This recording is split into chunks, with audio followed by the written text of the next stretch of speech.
Budgeting for beginners and how to make a budget from scratch. Hello, my name is Paul Tilley and I'm from Moolah Moolah.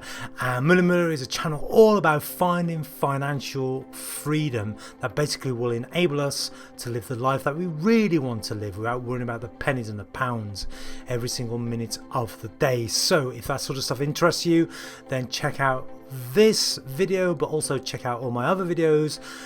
Like, subscribe, comment, all that wonderful stuff that every YouTuber wants you to do, but I really would like you to do it because it really helps my channel grow, reach more people and get the message out there about financial freedom. Okay, so budgeting for beginners and how to make a budget from scratch.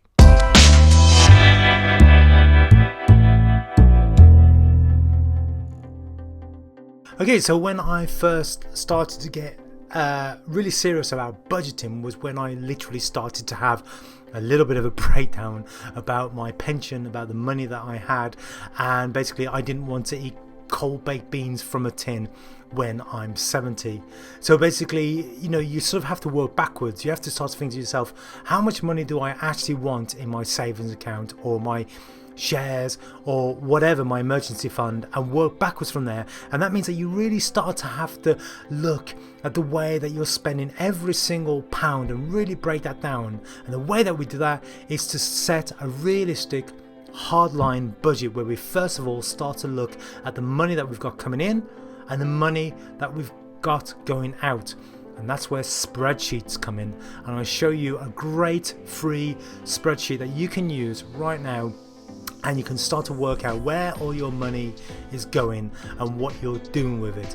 And it can be quite scary, and it can be sort of quite a grown-up thing sort of to do, but at some point in our lives we really have to do it. And budgeting, the sooner we start, the more money that we'll have at the end of the day.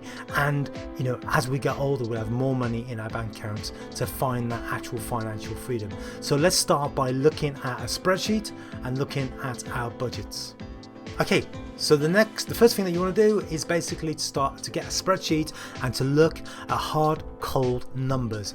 Now, this might be quite intimidating for some people, it might be really scary, it might be quite shocking, but knowledge is power. If you get to the end of this exercise and basically you're spending more than you're earning every single month, you're going to have problems. You might as well start to tackle that right now rather than 6 months in a year down the line when you get into real financial difficulty.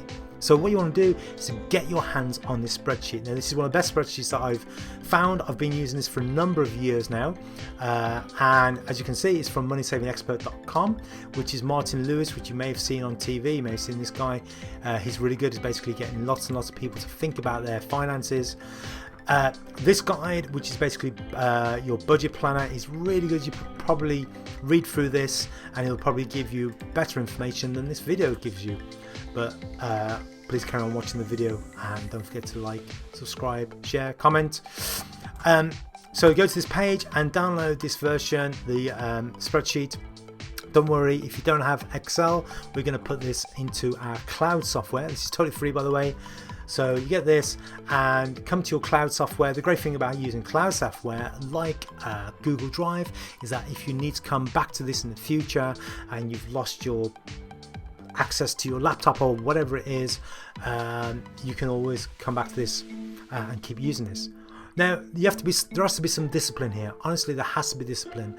You have to start to get into the habit of using this, referring to this at least once a month. That must sound really, really boring, but that's like the grown-up thing to do. If you really want to get on top of your budget, it basically, you need to start using this once a month at least, just until at least you have a really clear understanding of your budget. Think of it like this: if you're dieting, if you're overweight and you need to lose some weight, one of the best ways of doing that is watching your calories in, calories out. But if you don't watch your food, if you don't monitor your food and what you're eating, then you could be thousands of calories over your, in brackets, budget for dieting. It's a bit like this: if you're earning, let's say, £2,000 a month and you're spending 2,200, you're constantly going to be in deficit. You're constantly going to have problems. So you need to get on top of your budgeting.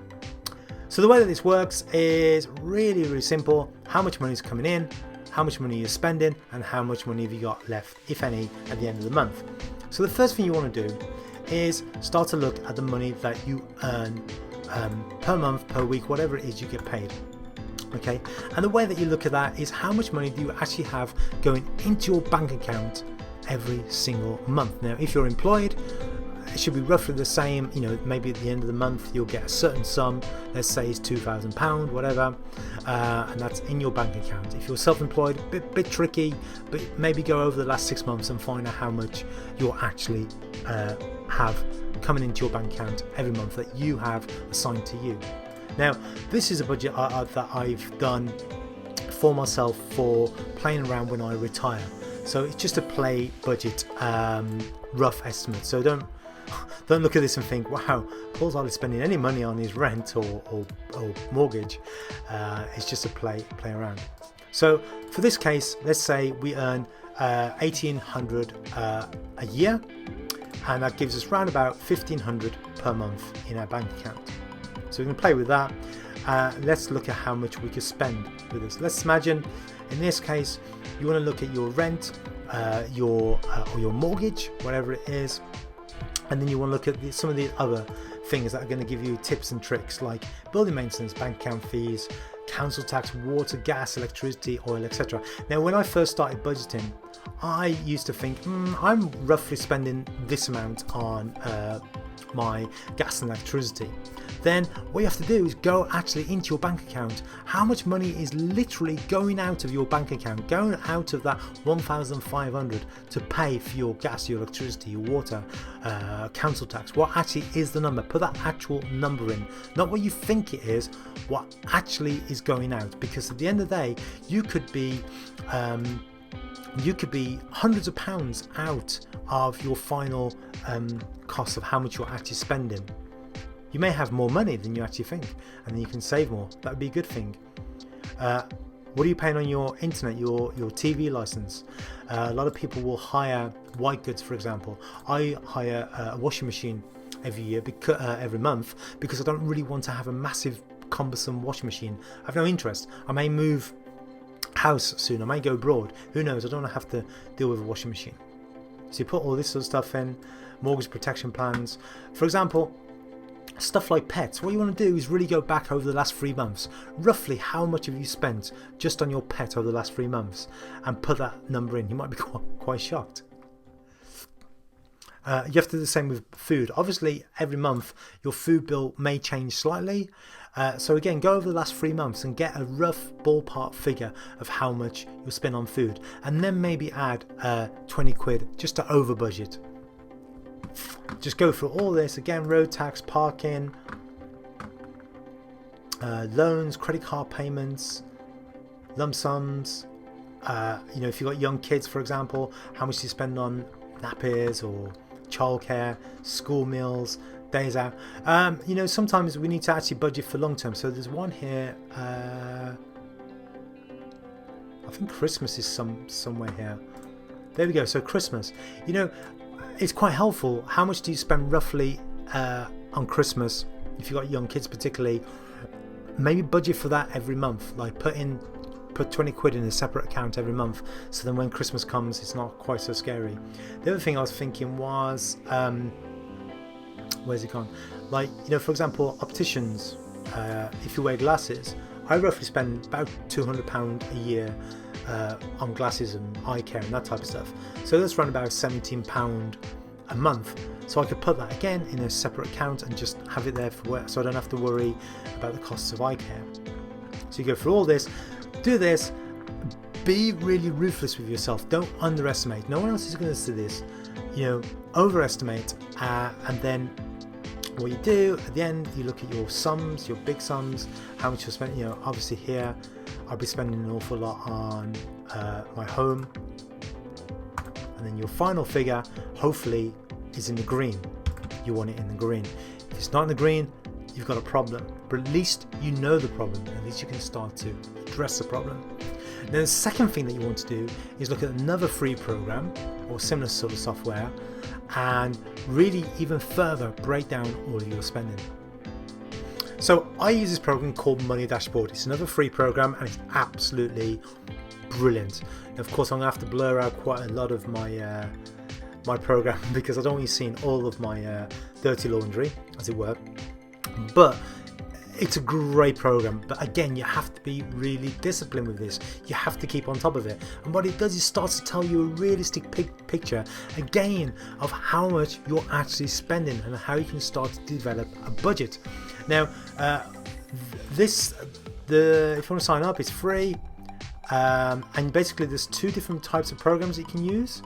I got a bit confused when I first went back into this, but sign up, get a free program. The one I use is the Classic. It's called Classic. Okay, so we're going to go in here, and this, you can see loads and loads of details. Don't be intimidated. What you have to do is connect your bank accounts. I've got two main bank accounts that I've connected up, Monzo and Nationwide. You can also connect your pension as well. Which I've got nothing in there at the moment because I took it all out and put it into a different program, which we'll talk about in another episode, I'm sure. But what you do is you connect your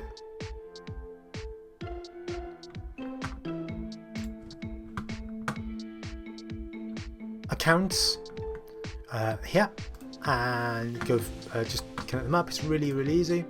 And then the second option, you've got all of your transactions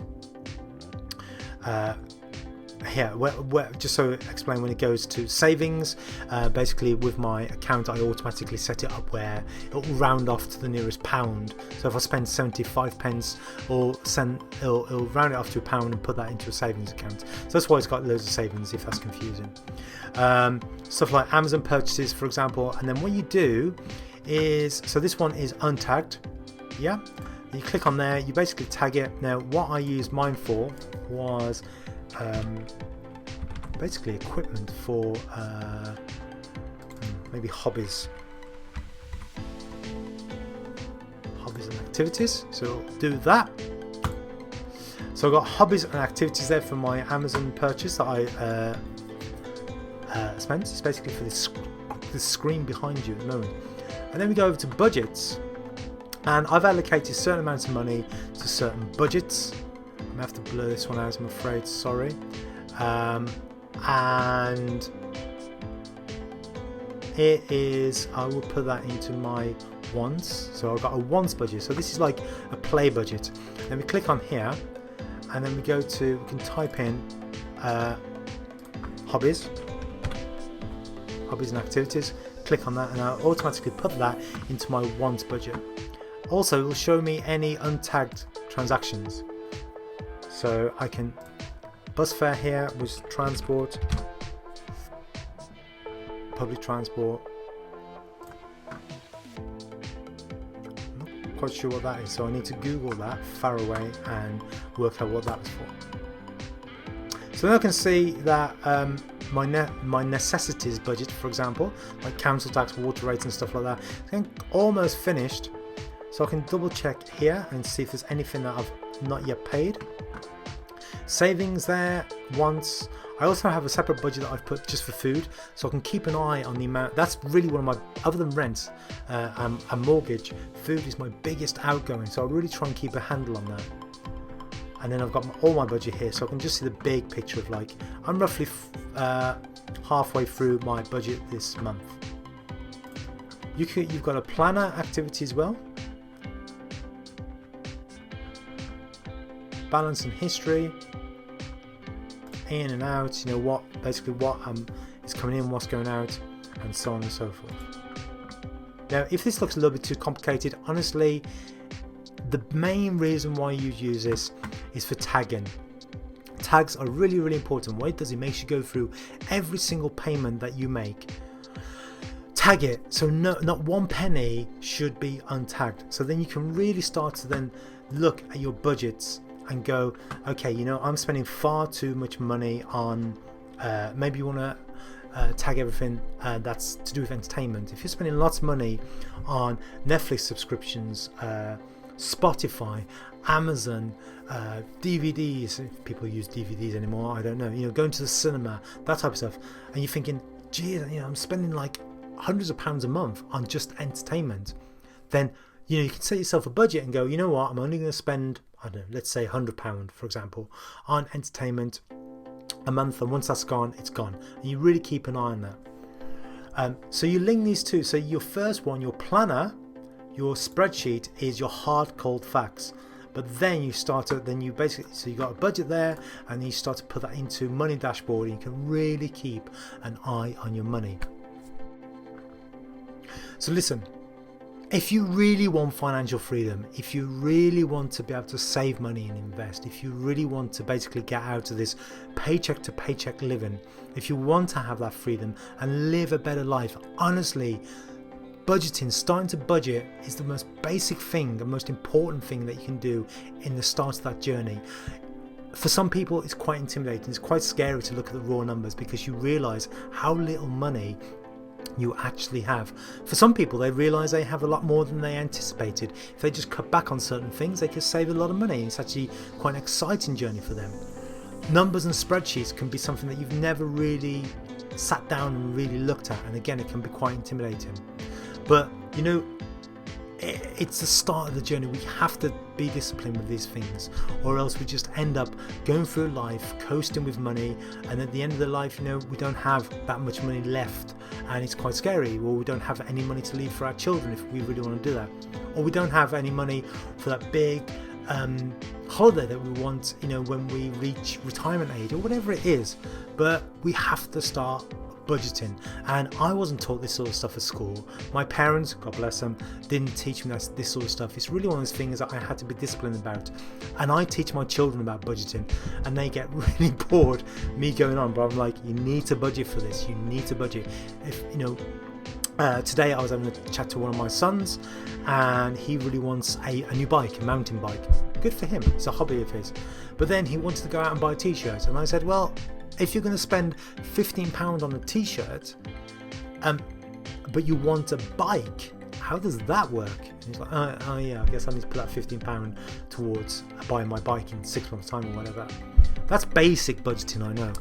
But for my daughter who's at university, I've made her sit down really and go through this process, and she's a lot more clear and confident about her money. I would say she's empowered to be her own financial advisor, and that's what this channel is all about. So please like, subscribe, comment. If you have other ideas for software, if you have other ideas for spreadsheets, that type of stuff, how do you budget, and how has budget helped you, or maybe it scares you, comment below. It'd be great to hear from you. Thank you so much for watching. Mula mula.